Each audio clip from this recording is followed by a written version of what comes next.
Assalamualaikum warahmatullahi wabarakatuh. Selamat pagi, siang, ataupun sore Bapak Ibu semua. Kali ini kita akan belajar tentang pemeliharaan sistem pengapian, baik itu di mobil ataupun motor. Sebenarnya itu sama, cuman konsentrasi kita untuk kali ini kita akan belajar tentang sistem pengapian yang ada pada kendaraan roda 4. Nah, sebagai dasar itu bahwa tujuan kita melaksanakan pembelajaran ini nanti diharapkan setelah selesai melaksanakan pembelajaran itu kalian nanti minimal itu bisa menyebutkan komponen-komponen yang ada di dalam sistem pengapian, kemudian bisa menjelaskan cara kerja, dan juga nanti bisa menjelaskan bagaimana prosedur perawatan dari sistem pengapian itu sendiri. Nah, sebagai dasar itu nanti sistem pengapian itu kan berfungsi menghasilkan percikan bunga api. Jadi yang dihasilkan itu hanya percikan bunga api berupa loncatan dari busi. Itu secara kuat, kemudian timingnya juga tepat. Itu nanti untuk membakar campuran bahan bakar yang ada di dalam silinder. Nah, bagaimana proses kerjanya? Secara dasar itu nanti akan merubah tegangan listrik yang disuplai dari alternator yang kemudian nanti ditampung di dalam aki, itu kan hanya 12 volt. Sementara yang dibutuhkan dalam sistem pengapian itu kisarannya antara 20.000 sampai 30.000 volt atau 20 sampai 30 kilovolt. Nah, dan itu mengalirkan ke busi sehingga terjadi percikan ataupun loncatan bunga api. Terjadi loncatan karena itu kisarannya adalah 20.000 sampai 30.000 volt. Jadi pada prinsipnya adalah dilipat gandakan dari 12 volt menjadi 20.000 sampai 30.000 volt. Jadi secara rangkaian bentuknya seperti ini.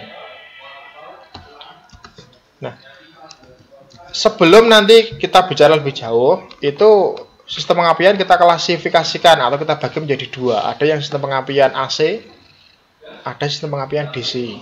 Kalau AC atau disebut sistem pengapian magneto, itu yang dihasilkan listrik dari magnet langsung dari sepul. Jadi dari alternator istilahnya. Alternator itu secara langsung. Kemudian ada dibagi menjadi dua lagi. Kelistrikan yang magnet AC konvensional dan juga yang AC electrical. Kemudian yang kedua, sistem pengapian yang menggunakan baterai atau DC. Karena arus listrik kalau sudah masuk di baterai itu menjadi arus listrik yang searah, maka disebut dengan DC. Itu juga terbagi jadi dua. Ada yang pengapian DC konvensional dan juga pengapian DC elektronik. Nah, pada kesempatan kali ini, biar nanti cakupan materi tidak terlalu luas, kita akan mempelajari yang ini dulu. Yang pengapian baterai DC yang konvensional. Nah, sebagai awalan, kita harus tahu komponen dan prinsip kerjanya. Karena itu dasar ketika kita bisa mengetahui komponennya apa saja, kemudian juga prinsip ataupun cara kerja, itu sebagai dasar nanti kita melakukan perawatan ataupun perbaikan. Nah, ini yang ada di gambar, ini bukan gambar real, tapi hanya sebuah wiring. Wiring itu disimbolkan dalam sebuah gambar, bukan gambar aki secara langsung, gambar busi secara langsung. Tapi ini harus paham tentang simbol-simbol di dalam wiring kelistrikan. Maka dasarnya adalah nanti harus paham tentang simbol-simbol kelistrikan. Sambil nanti saya ingatkan tentang simbol dan juga langsung nanti kita mempelajari tentang cara kerjanya. Komponen yang pertama itu nanti adalah baterai. Baterai fungsinya bukan sebagai penghasil, tapi dia hanya menampung sementara. Siapa yang menghasilkan itu nanti adalah alternator ataupun orang bengkel menyebutnya dinamo ampere. Ditampung di baterai, kemudian ini dapat massa, ya. Kemudian naik nanti ke fusible link. Itu apa? Itu adalah fuse yang utama. Kemudian naik menuju ke kunci kontak, masuk ke terminal B. Ini B. B kemudian terbagi menjadi 3. Ya. B itu nanti ada yang namanya yang dapat nanti ke coil adalah yang IG. Ada ACC, ada IG, ada starter. Jadi ada 3. Kalau pengapian berarti nanti dapatnya yang IG atau on. Kemudian masuk ke dalam coil. Ke dalam coil itu masuk ke dalam terminal B. ya, terminal B. Nah, ada beberapa jenis coil nanti saya jelaskan nanti di tengah, tapi yang pasti masuk dulu melalui terminal B.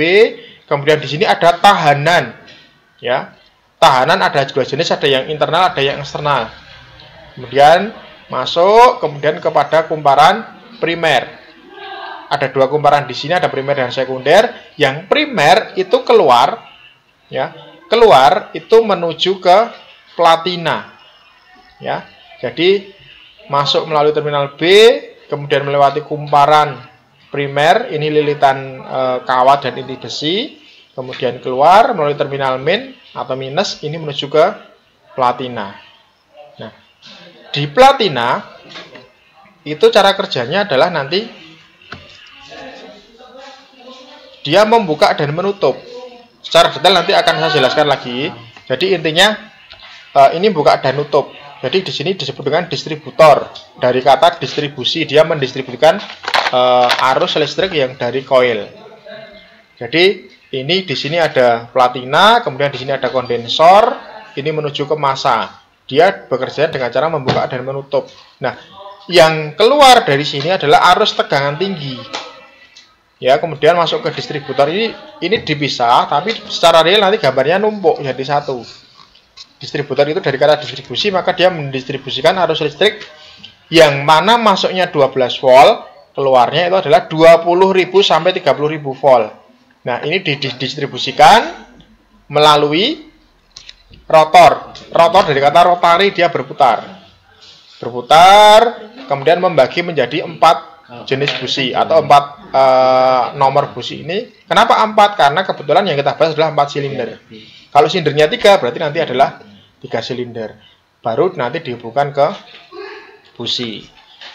Itu secara umum komponennya seperti itu. Jadi baterai sebagai penampung arus listrik 12 volt. Kemudian fusible link itu sebagai pengaman karena ini namanya fuse atau sekring. Kemudian kunci kontak sebagai pemutus dan penghubung arus listrik. Kemudian coil ini dia sebagai step down, jadi dia menaikkan tegangan dari 12 volt menuju ke 20.000 sampai 30.000 volt. Kemudian platina ini fungsinya adalah membuka dan menutup, jadi mengontrol arus dari primer coil menuju ke massa. Kemudian di sini ada rotor, ini fungsinya untuk berputar membagi ke arus tegangan tinggi dari coil menuju ke masing-masing busi. Dan busi sendiri fungsinya adalah meloncatkan bunga api yang berasal dari arus tegangan tinggi coil. Nah, untuk cara kerjanya seperti ini. Yang pertama adalah aliran listrik saat kunci kontak on. On itu terhubung, kemudian kontak pemutus tertutup. Artinya apa? Platina sedang menutup. Kita simak aliran listriknya. Oke, perhatikan yang tanda panah ini ya. Dari baterai menuju kontak, kemudian masuk ke terminal B, masuk ke tahanan coil, kemudian masuk ke primer coil, ya, kemudian turun, keluar melalui terminal massa minus ini ya, min, kemudian masuk ke platina, platinnya menutup, maka arus masuk menuju ke massa. Ya, jadi tidak ada arus yang terputus di sini saat kunci kontak on, kontak pemutus tertutup. Nah, apa yang terjadi? Pada inti koil pengapian menjadi magnet. Kenapa menjadi magnet? Karena pada dasarnya inti besi yang dililiti oleh lilitan kawat dialiri plus dan juga massa atau min, maka terjadi kemagnetan di sini. Ya. Ini dasar dari ilmu fisika seperti itu. Berikutnya, nah, sekarang cara kerja saat kontak pemutus atau platina terbuka. Perhatikan, ini membuka, ya. Nah, ini membuka ya. Membuka. Bagaimana cara kerjanya? Nah, saat ini membuka secara tiba-tiba di dalam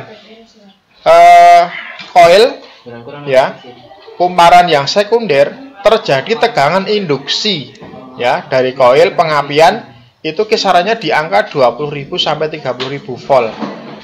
yang dialirkan ke busi. Jadi langsung di sini ada kabel tegangan tinggi yang keluar menuju ke rotor. Rotor distributor ini nanti berputar sesuai dengan putaran mesin, maka dia akan membagi arus ini kepada masing-masing busi. Yang dilewati oleh rotor berarti dia akan mendapatkan arus listrik dari busi. Nah, di busi karena tegangannya sangat besar, busi nanti ada celah. Celah itu, di celah tadi ada terjadi loncatan bunga api. Yang mana loncatan tadi akan memicu pembakaran pada silinder. Maka dibutuhkan timing yang tepat. Jadi kurang lebih bekerjanya seperti itu. Nah, ini adalah percikan bunga api pada celah busi.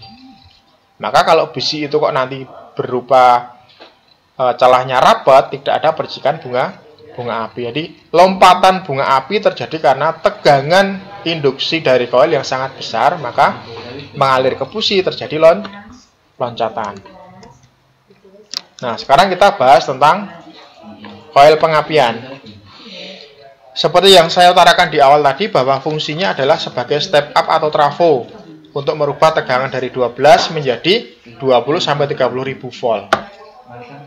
Jadi, secara konstruksi seperti ini, apa yang harus kita lakukan pada koil ketika nanti memeriksa, itu adalah mengukur hambatan pada primer coil dan sekunder coil. Jadi seperti ini caranya sudah jelas sekali. Ini saya ambilkan sumbernya dari buku manual pada kendaraan Kijang, Toyota Kijang seri K. Ya, sudah ada speknya di sini juga. Nah, bagaimana menentukan baik dan tidaknya? Membaca hasil dari pengukuran, itu nanti hasilnya kita bandingkan pada buku manual. Datanya mana? Ini datanya. Yang baik itu berkisar antara, kalau primer coil ya 1,3 sampai 1,6 ohm. Yang sekunder coil berarti 10,7 sampai 14,5 kilo ohm. Jadi 10.700 ohm sampai 14.500 ohm. Ada kilo ini berarti kan ini satuannya ribuan. Kemudian memeriksa resistor. Nah, kalau dia terminalnya 2, kan ada dua macam. Kalau 2 berarti resistornya di luar, kalau terminalnya 3 nanti berarti resistornya di dalam. Dan juga memeriksa kebocoran. Ini sudah ada speknya, nanti juga bisa dilihat pada buku manual Kijang seri K. Jadi intinya adalah membandingkan hasil pengukuran pada spek standar yang ada pada buku manual. Oke, berikutnya kita membahas tentang platina. Fungsinya adalah memutus dan menghubungkan arus yang mengalir ke primer coil.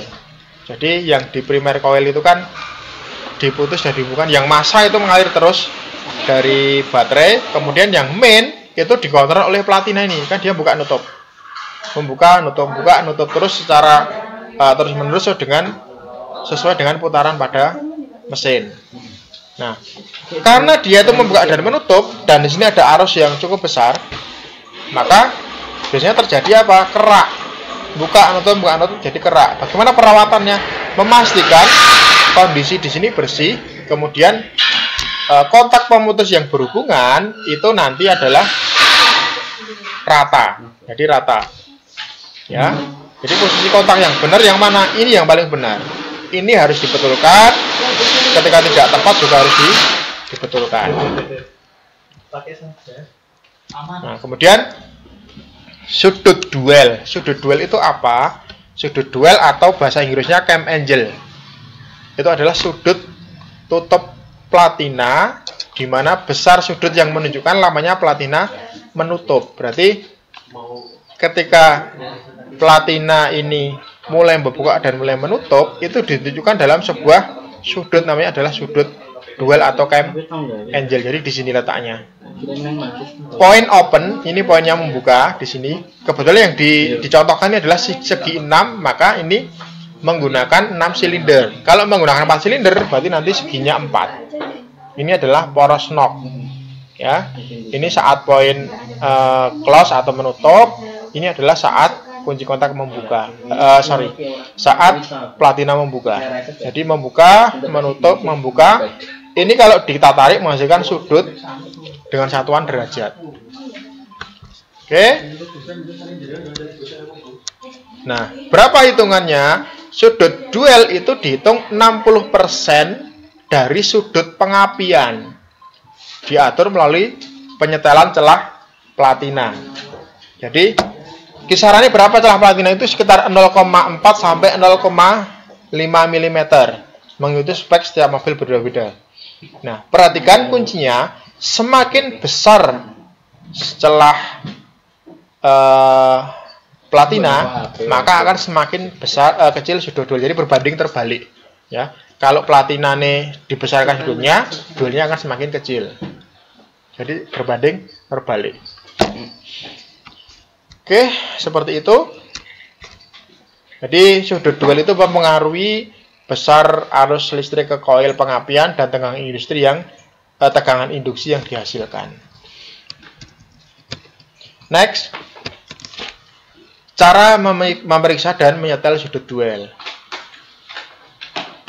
Lebih tepatnya kalau nanti kita praktek, tapi secara teori harus saya sampaikan, itu menggunakan alat namanya adalah duel tester.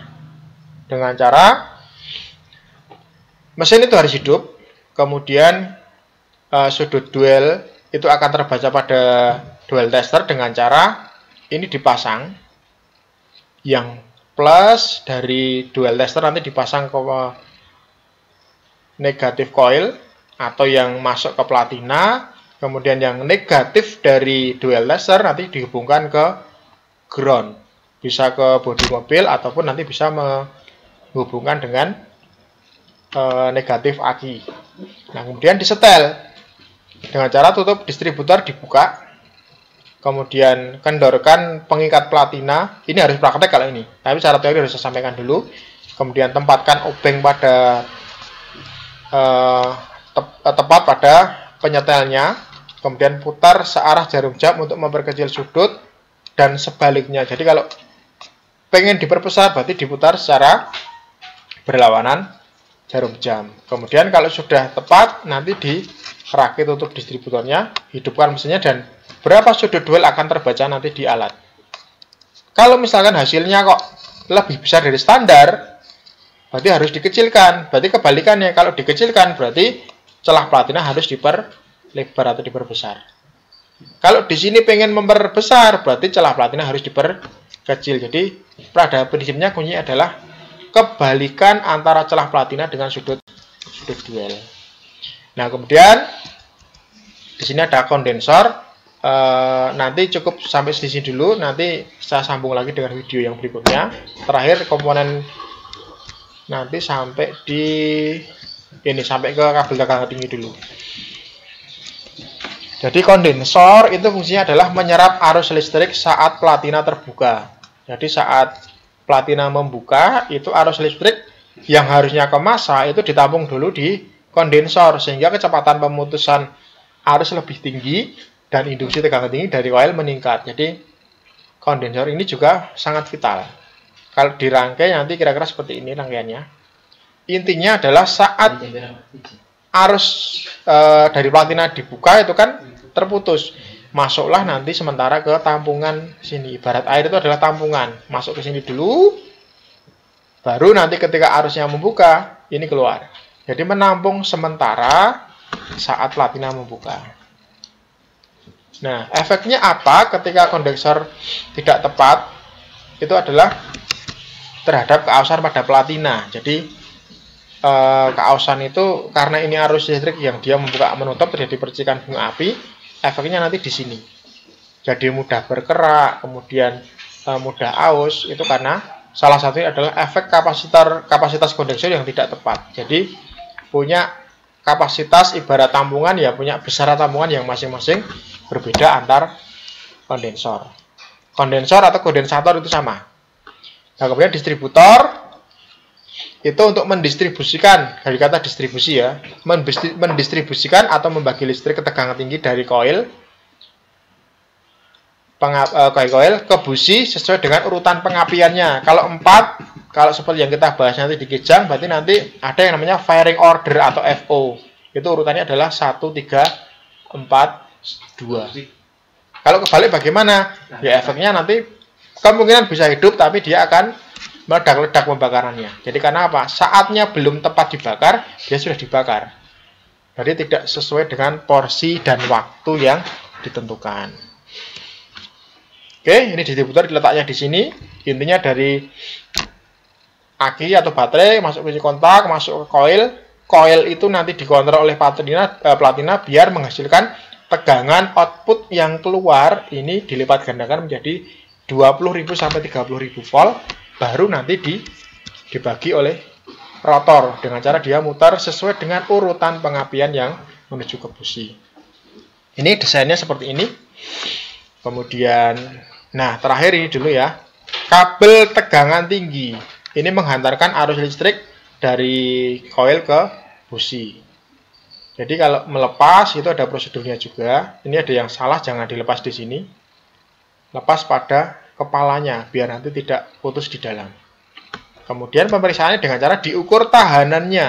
Tahanan itu hambatan, ibarat pipa. Kalau semakin besar karena dia dilewati oleh air, semakin lama air melewati maka menghasilkan lumut. Itu tahanannya semakin besar, berarti air yang mengalir debitnya semakin kecil. Jadi ibaratnya tahanan ini dibatasi maksimal 25.000 ohm atau 25 kilo ohm yang boleh menghambat arus listrik yang lewat. Jadi kurang lebih seperti itu. Jadi untuk video kali ini saya cukupkan sampai di sini pada kabel tegangan tinggi. Nanti kita sambung lagi untuk kelanjutannya, masih ada beberapa ini cara pemeriksaan yang lain. Untuk kali ini saya cukupkan sampai pada kabel tegangan tinggi. Baik, barangkali ada pertanyaan ataupun sanggahan, saya minta nanti di kolom komentar. Oke, untuk pembelajaran kita tentang sistem pengapian konvensional kali ini saya cukupkan. Assalamualaikum warahmatullahi wabarakatuh.